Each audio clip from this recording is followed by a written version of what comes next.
Boom. All right, ladies and gentlemen, you want to know the secret to becoming an authority in your industry? Then you're going to want to pay attention to this episode. Let's get this one started. Here we go. Shut up and sit down. Look, a business can give you everything you want in life. Prestige, wealth, freedom.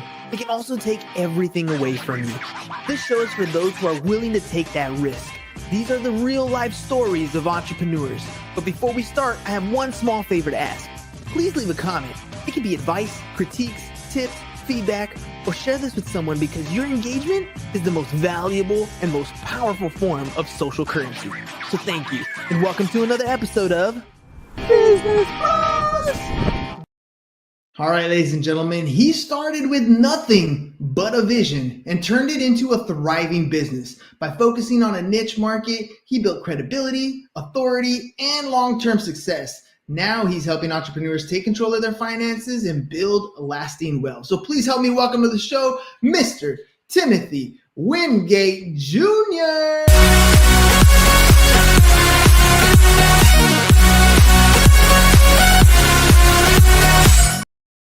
All right, let's get this party started, man. Welcome to the show. Man, thanks for having me. I was hyped off that video. You got me That's what I'm excited. talking about. Do you know what movie that's from? I'm curious I if do people not. actually recognize it. I do That is not. from the movie Project X. So it's not probably the most role model type movie, but definitely gets the vibes going. Yeah, man. I was definitely feeling the vibes for sure. All right, let's jump into this thing, man. Starting with nothing.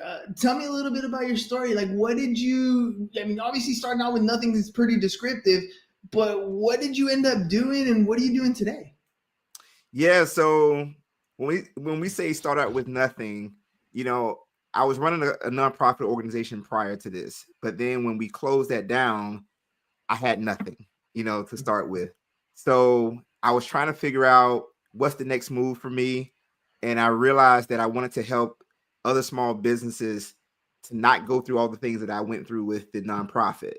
And a lot of struggle, lawsuits, you name it, I've been through it. And it was at a very young age. And I said, there's a lot of entrepreneurs who don't even know that these problems exist because they haven't faced them yet.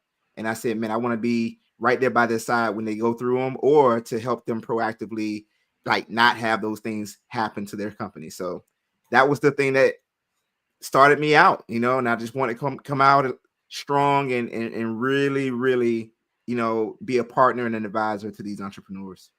Isn't it amazing though? Like, I saw this lady on TikTok the other day, and she's like crying in her car, and she's like, I'm going through it right now. I'm broke. I'm struggling, but she kind of reframes it. And as she's crying, she's like, but I know that I'm going to be able to tell this story at some point. I know that in the future, this is going to be the beginning part, like the beginning part of my training montage, where this is the bottom, but this is where everybody has to begin at. Isn't it amazing how, like, at the time, it didn't feel like something you wanted to go through, but now you can kind of look back and say, look, I've been there. I've done that. I struggled. This is how I can help you. Man, leadership is tough.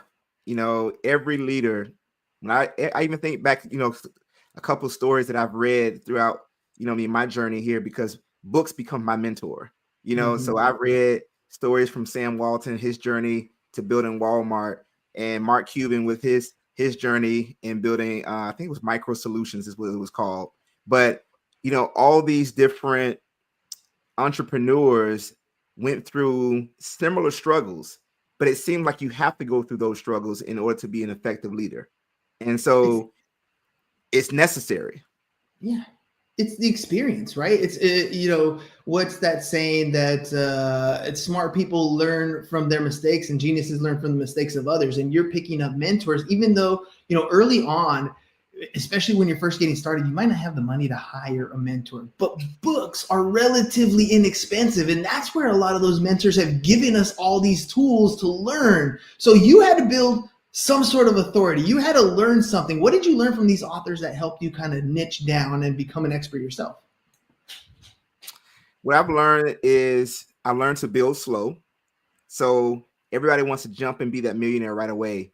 But none of these large corporations, like with Truett Cathy with Chick-fil-A, he didn't start out with this, you know, 1,000 restaurants all at one time. You know, he really focused in on one restaurant, perfected his craft, and then started to build on top of that. And that's what everybody has done from what I've read. You know, they started slow.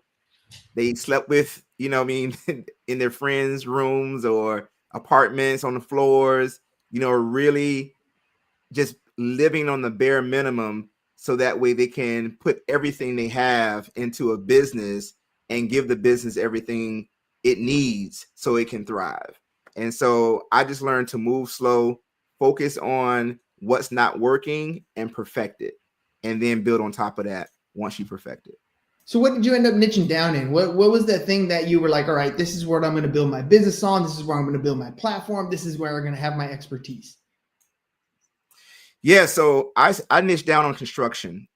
In the beginning, I was focused on all industries, but just like, you know, when you're focused on, well, you can't, well, one thing, you can't split your focus into multiple industries. It's very tough. It's very challenging without other heads and brains with you, right? And so I didn't have a team started out. It was just me. And here I am trying to serve, you know, an e-commerce business, a contractor, a retail business, you know, and give them the best of me. And I realized that I couldn't, and I had to pick one.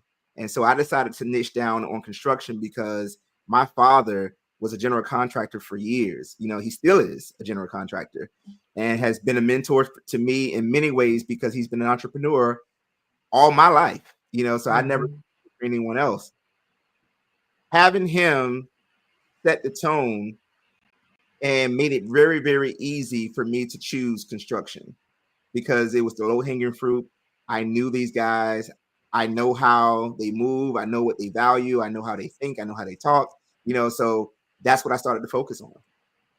That makes a big difference when you niche down. You start to kind of really understand what that industry is struggling with, what they're really good at. Like in the construction space, like I already know there are some people who are amazing at their craft, but they don't do very good bookkeeping. They're amazing at building houses, right? But their HR department is like non-existent. Like they have a bunch of guys that they bring onto the job site and then just kind of get the job done, right? They can manage those people really well to get the job done. But some of these other aspects of business, they're going to struggle with, and they definitely need help with. They're very old school when it comes to building their business. They don't have a lot of sophisticated tools and automations built in place to save them time. So if you can come in and really understand the needs of that industry, it really helps you to start building that credibility. What strategies did you use to kind of help gain the trust of the people in that construction industry, and not just be, you know, my dad did it, to now I understand what you're going through and let me help you? Yeah, so one thing I focused on what was G plus F core values. You know, our core values are we smile, we learn, we give. And I took that and said, that's what I want to be able to express to my clients so they could understand what we're about. You know, I'm smiling because I've been through too much, and to focus on the negative is it doesn't serve me well. So let's smile through it. You know, we're going to go through a lot of changes. So we got to continue to smile through it. Learn. I studied this industry, you know, and they know it because I can speak their language. I can talk estimates. I can talk schedules. I can talk, you know, cost codes, change orders, all those things. And they know that they have someone who sought to understand them in a very big way, in a very effective way.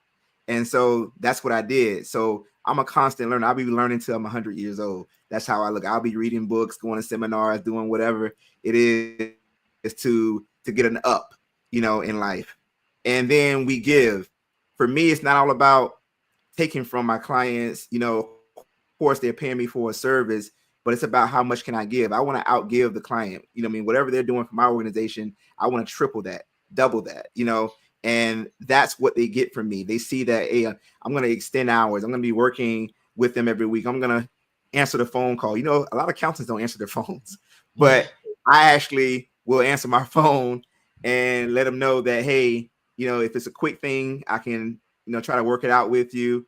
But if it's much larger or as it needs extended time, then we'll schedule that meeting. But I'm always making myself available to them. So that is how I believe I gain their trust, is just being available, being someone who's authentic and real and really is seeking to understand them, from A to Z. That's just how I look at it.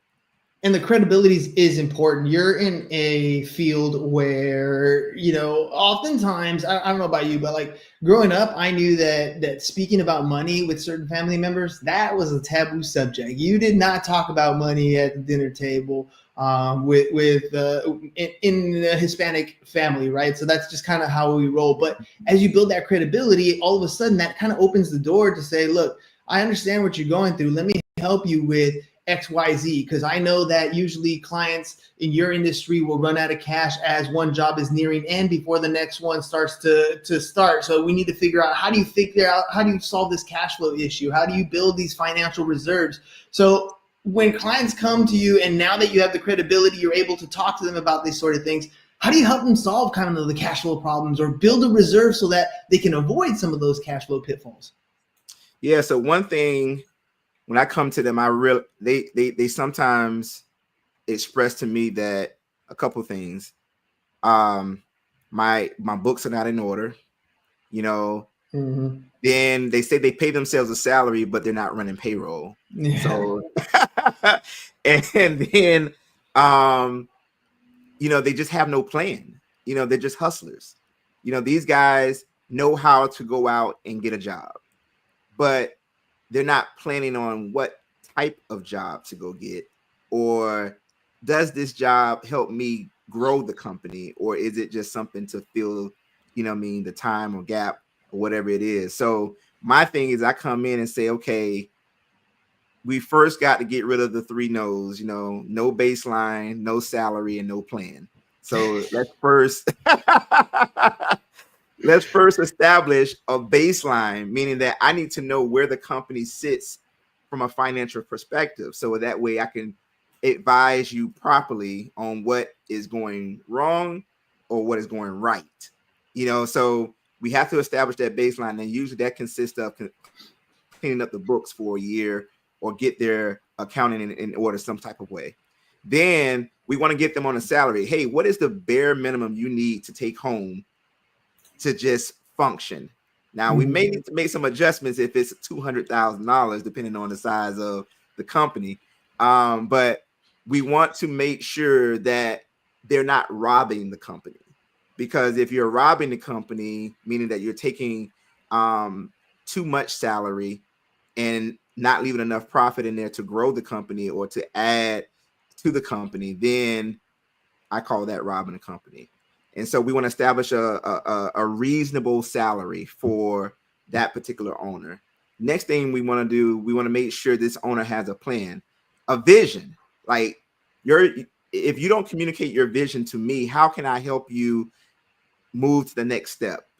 I don't even know what the next step should be because you have no vision for your company. Do you want to be a $500,000 construction company? Or do you want to be a $5 million construction company, $10 million construction company? Tell me that. So that way we can start to put together systems that will help you get there. So that is my plan, and that's how I go in. Like I said, I want to get rid of those 3 no's: no baseline, no salary, and no plan. Nah, the plan is, and I love that because the plan is absolutely vital. One of my mentors said that he doesn't like to talk about dreams because those only happen when you're asleep, but a plan you can execute, right? And that's kind of the issue is when you have some of these contractors or just people in business, period, right? Like you said, they're good at going out and getting the job, but they don't necessarily have that plan in place. And once it's laid out, when they sit with someone like you and they lay it out, look, this is the reason why we're going to use an S Corp. This is why the salary is going to be this much. It doesn't mean that you don't get the money. It's just, it's going to pass through a little bit differently. This is why we're doing this strategy. This is why we're planning this way. Like all of a sudden, it's not that they're incapable of seeing it. It's just nobody's sat down with them to really explain what it is they're doing and how that picture fits their business, right? So let me ask you from your business, you built some momentum. You now you know have the credibility. You're talking to the client specifically, helping them map out, but you're still tied to a one-to-one conversation here. There's only 24 hours in the day. How did you start to scale in a smart way where you had some momentum, you're able to take some steps to build your business, but without making huge financial risk or really taking on too much of a day? Yeah, great question. Every time you reach a point of like new growth for the company, you almost feel like you're breaking the company because you're getting so close to the edge. And so that's kind of where I knew things had, was starting to go when you've got a waiting list of people waiting to speak with you, waiting to do business with you, but you can't serve them all by yourself. So there's two things that's happening there. Number one, you're thinking about capacity, and meaning that internal capacity that you have, and then you're also thinking about pricing, because your price has to be right when you're trying to grow. Because if you're pricing it just at a bare minimum to take care of you and your family, that's it, you will realize that you can't grow. So your price kind of have to always consider, 2 or 3 additional people servicing that client if you're thinking about growth. And that's the only way you're going to be able to put some reserves aside. And then you're looking at analyzing, what is my monthly revenue coming in? What are my monthly expenses coming in? And if I bring this person on, will they be a income producing asset? And how long would it take for them to get to become an income producing asset? I know it's crazy to make it sound like a person is an asset, but it is, so they come in, and will they become income producing in 6 months, 9 months, 12 months? All those things need to be considered, because if it's going to take them 12 months, do you have 12 months of their salary set aside, or do you have enough cash flow coming in every month to support their salary while you're getting them trained and while you're getting them, acclimated to the new company that you invited them into?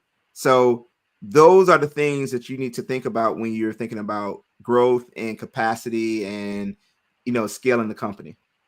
Yeah, at the end of the day, they are income producing assets. I mean, as much as we would love to just pay people out of the kindness of your heart, you're paying them to do a specific job. And usually they should be bringing in 2 to 3 times what you're paying them as a result of you paying them for their service. That's kind of how it works.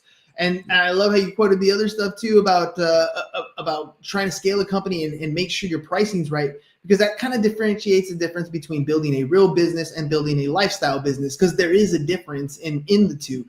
Now, we're living in some tumultuous times. We don't know what's going to happen with our economy. We're hoping that we elected the guy that's going to fix stuff, but we don't know for sure what's going to happen. So many indicators in the market are saying we're at the top and we're overvaluated, and so much can happen. We just don't know. So how do we recession proof ourselves? What's your advice for entrepreneurs looking to make their business financially resilient when they don't know what tomorrow is going to bring?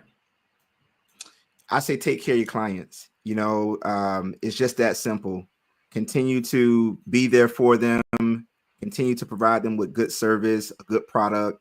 Just take care of your clients, and that will take care of itself. I don't have some big philosophical thing of how to navigate this whole thing. I just know that in my short time here on earth, and running my company, long as I sought to take care of the client, I never had to be worried about anything that was going on in politics or in the world or any of those things. It's just tunnel vision of saying that, hey, right now, this is what I've had control over. I can give this thing 100% effort. And so I just believe that if I continue to pour out all this effort into helping, my clients and helping other people too, because I help other accountants as well. I'm available to speak with them and help them grow their companies. It's just you can't be a giver and not be taken care of. You just can't. It just doesn't happen. Well, and that goes back to kind of the pricing model, right? Like when you're thinking about pricing your stuff, you have to have a profit first mentality, because you could be a giver and you could get things at cost and pass that complete savings on to your customer and not really think about profit when you're doing stuff, because maybe you're trying to undercut your competition or whatever it is.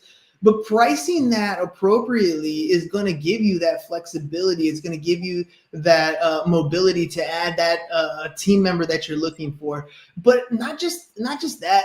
What you're saying, taking care of your client. When your client is taken care of, you're bringing a substantial value above and beyond what you think that price is. That price that you're offering your service for includes all those good qualities that you just spoke about. So, what do business owners need to do in order to shift their mindset to prioritize profitability first, when oftentimes I think they're trying to be a little more human first?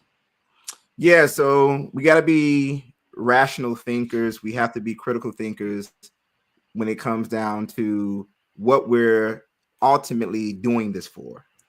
I have this company because I have a wife and kids. I have 3 boys, and I want to provide for them.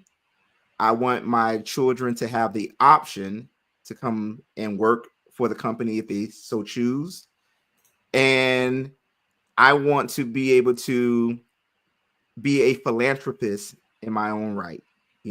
I may not be a billionaire, but I can be 100,000-aire or maybe a millionaire, and be able to be a philanthropist. So when I think about those things, that is what drives me, to make sure I'm pricing things correctly, that I'm doing things to make the company healthy and strong, because that is what my purpose is. My purpose is to do this for my family and the thousands and maybe millions of people who need a mentor or who need someone to pour into them or pour into their business or their company. And that's what I do it for.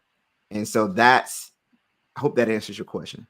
Yeah, man, 3 boys is a lot, man. I grew up in a family of 3 boys, dude. You know what? I don't feel sorry for you, but your wife, on the other hand, she got 4 boys she's taking care of now, so that's a whole different ballgame. But it gives you that mindset that this is how I'm going to win. This is what I'm doing it for. I'm taking care of these people. It does give you that priority first. All right, how about tech tips? Any cool tools? We're living in the world of AI. Any cool tools that you know of that maybe can help entrepreneurs manage maybe some of their business finances, some of their operations, some cool stuff that maybe they can utilize that'll help save some time and point them in the right direction? Yeah, so if we're talking finances, we're talking things like receipt capture tools, like Dex. Dex is a cool tool that we use to make sure that we're scanning receipts, capturing receipts, and that way those things get pushed over to the accounting platform. So it's a seamless process because you can have so many multiple employees all feeding their receipts into Dex. So that's a real cool thing. We also use Gusto to manage payroll. Payroll is filed and handled automatically with Gusto. Of course, there is a bit of management that has to happen in-house with Gusto, but it definitely takes a load off. It makes it really simple to pull reports, to understand what's going on with your company. And all of these softwares are now trying to find some way to utilize AI to get you better information with the things that you're feeding the system.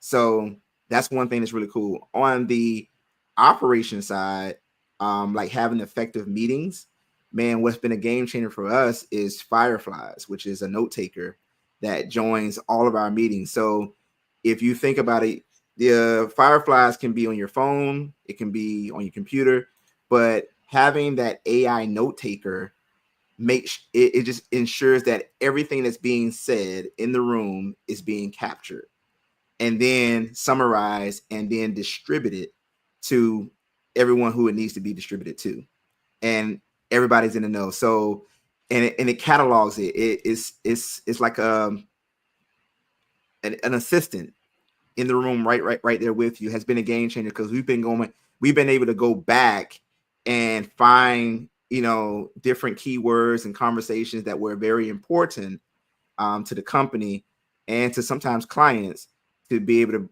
you know, just bring that information back to the forefront. So game changer. I just want to give you 3.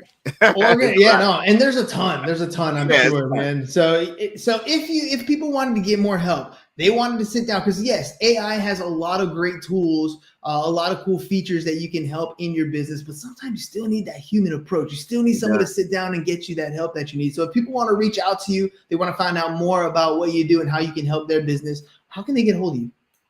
Yeah, so there's a lot of ways you can get a hold of me. My website is the best place, so g+f.com, or it has another domain that directs you there, which is construction.accountant. So you can get there. Hit me up on LinkedIn. I'm really more active on LinkedIn than I am on any other platform. So LinkedIn will be the way to get me personally. And then, of course, it would get relayed to me via Facebook, Instagram. We have those pages as well. Sweet. There's the Instagram page popped up on the screen. All right, man. Timothy, a lot of good information today. Any final thoughts before we head out? Oh, man. Again, my core values: we smile, we learn, we give. You know, I live by that. That's how we get the job done. And I just wish everyone a blessed day. That's it, man. We smile, we learn, and we give. And hopefully you guys smiled a little bit today. You learned something as Timothy came on the show and gave us a bunch of great tools, tips, and information. So ladies and gentlemen, his website, scrolling across the bottom, g+f.com, g+f.com. Head on over there. And like I always say, look, there are a lot of people in this world, and the best thing you can do is reach out and have a conversation. Maybe it's a fit, maybe it's not a fit, but you wouldn't know unless you do that first step, take action, and talk to somebody about your situation. If you've been stuck in the same loop, have you been in business? I like the saying that they say, have you been in business for 5 years, or have you been stuck repeating the same year of business 5 times? Right? If you're trying to grow your business, you need to talk to a team member that can help you get there. And Timothy's one of those guys that can help you do that. g+f.com. Timothy, thank you very much for being on the show. Ladies and gentlemen, we'll catch you guys on the next one. Peace. And we're out. It's over. Go home. Is your business in need of marketing?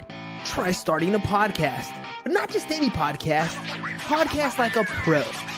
We can show you how to take your business from being invisible to becoming a brand people trust. Go to www.businessbros.biz to get started today.